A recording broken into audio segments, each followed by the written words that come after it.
If you want to have your query letter critiqued but do not want to pay to have that done, you can have it done for free. The caveat is it will be public out here on all my socials. My name is Gina. I'm an author, editor, publishing professional. I help you make your writing better. A couple of housekeeping things to get out of the way. There's a real live person on the other side of this query. We are being constructive, not destructive. Everybody is on the journey. Everybody is learning. We are all learning together.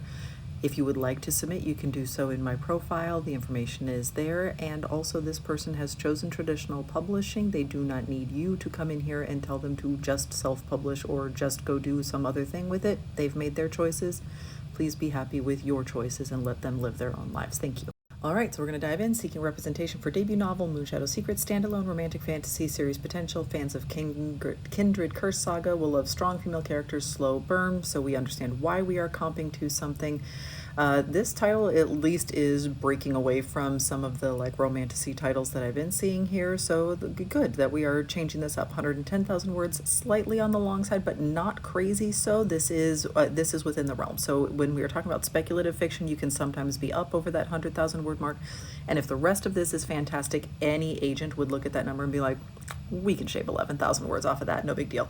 So like this is within striking distance. Now if you can get under 100,000 words, that's always going to be a little bit better, but this is not a crazy number. This is not what's going to hold you back here. It takes the reader on a journey to discover if the truth really can set you free. I would take that out entirely. That is not telling you anything that's doing nothing for you here. That is a very kind of vanilla, kind of mundane, like the truth will set you free. That's the core of a lot of stories. And so it's not doing anything in this like prime real estate spot up top. I would just yoink that right out. Brenna's a 30-year-old witch and wolf shifter hybrid who's lived the past 11 years hiding from her mate, a rogue wolf leader. She's accepted her quiet life, and I'm going to kind of breeze through this really fast and you'll see why in a second. She has accepted her quiet life running from the village training school where she empowers magical beings of all types, not training, not teaching, empowers. That's a seems like an unnecessary word choice when we know what schools already are. I don't know why a training school is separated. Again, we're gonna come back to a lot of this. Even though she's a seer, she only has the ability to see visions in her dreams. She's been having dreams of her 14-year-old daughter Ash being captured by her father and forced to use her immense water powers to fulfill his personal vendetta. That is a lot of world building.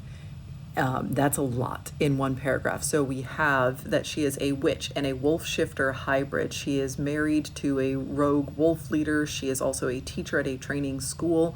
That's going to give us a second here. She is also a seer, but it's limited to her dreams, and her daughter has water powers. That is a lot of world building, and very little of it is actually relevant to the story. And when we see things like this, where we are like, okay, she's a witch and a wolf shifter hybrid and a village training school. So a training school, like schools are all kind of training places, right? She's empowering magical beings of all types. Is that really necessary? Like she's a teacher. So this is now feeling like a lot of words that you have basically told us she's worried that her daughter's going to get kidnapped. That's what we take from this, and that's what applies to like the rest of the plot here is she is a seer and is very concerned that her daughter is in danger. But we've used a lot of words and a lot of things that are like, oh boy, I don't know which piece I'm supposed to focus on in order to do that. When Ash comes home with the news that she's been accepted to this Capital Alpha training school, which again, like training school feels very redundant.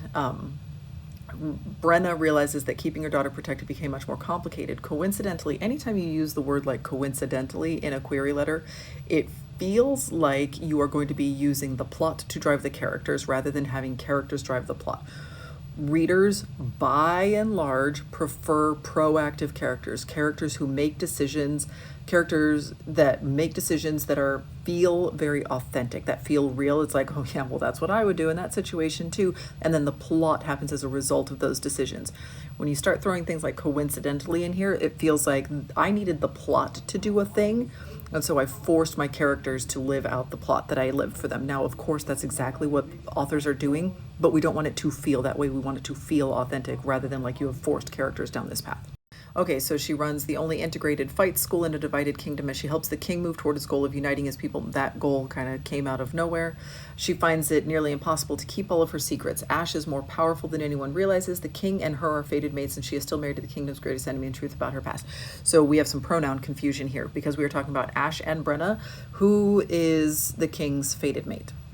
who is still married to the king's greatest enemy? Is that the rogue wolf person? There's too many she's and hers, and so I'm not totally sure which these are applying to. And while I could sit here and puzzle it out, this speaks to the fact that the manuscript likely has some unclear language, likely has not been very carefully edited if this sort of stuff is fighting its way into the query letter, that we're probably going to see similar stuff happening in the manuscript as well. And also, this doesn't actually tell us really anything. So we don't know what the secrets are. We don't know what the past is. We don't know why they're the greatest enemy. We don't understand, this is, again, using a lot of words to tell us basically nothing. Okay, her worst fear of the terrifying visions comes true when the rogue king captures her and Ash. So is this the mate from the first paragraph? So we have multiple kings in this story. It's not super clear what's happening here. So Brenna must be finally be honest with her daughters so that they can find the strength to fight the wickedness that they have been hiding from all this time. Discovers that she can trust others to help her face her demons and love her despite them.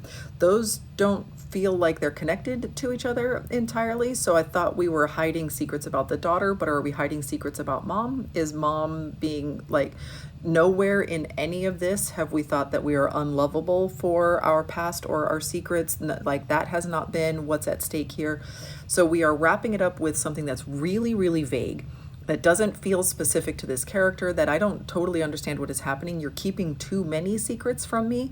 And it doesn't feel like this is all cohesive, that this is all one set of goals. If we look at those 5 questions that we want answered, who is our main character? Brenna. That's great. So she's got some magical powers. I would zero in on the fact that she's a seer. That's the part that matters for these stakes. A query is not about world building. A query is not about all of the cool bells and whistles. That's what the manuscript is for. Here, we care that she's a seer. So I would zero in on that. So Brenna, what is it that she wants? Keep her daughter safe, I think, is the goal. But in the end, she ends up kind of relinquishing that power rather than actually accomplishing it. So her goals are not very clear. What is she willing to do to get it? Also unclear, because her daughter's in more danger and mom kind of goes with her towards the danger. So we need those goals to be really, really clear before we can answer any of the rest of those. What is she willing to do to get it? I don't know, because I don't know what it is she actually wants. What is standing in her way? Also not super clear. There's danger. There's definitely cool, dangerous stuff. I could imagine lots of sexy knife fighting throughout this. That's the vibe that we are getting here. So there's danger. There's going to be conflict. I can understand how conflict could be built into this very quickly, but I don't know what that is very clearly. And then what happens if she fails? Also, so worst fear. So daughter got kidnapped. That happened already. So the worst thing that she's most afraid of, if her goal was keeping her daughter safe, she fails in that. So we don't have victory, we don't have triumph, we don't have a cohesive story all the way through here. So we need to refocus on what Brenna's actual goals are and what is standing in her way so that she can fight to accomplish those goals. I did want to come down here for one last thing. So I wrote this story because I was inspired by all the powerful women in my life who deserve to know our greatest mistakes don't have to define us. We don't include stuff like that in the query letter. That stuff is important to you as the writer, to keep you excited about writing, to make this matter. This business is extremely difficult and competitive and hard to break into. And so this piece that matters to you is extremely important. But this should shine through naturally in the manuscript without you having to come right out and say it.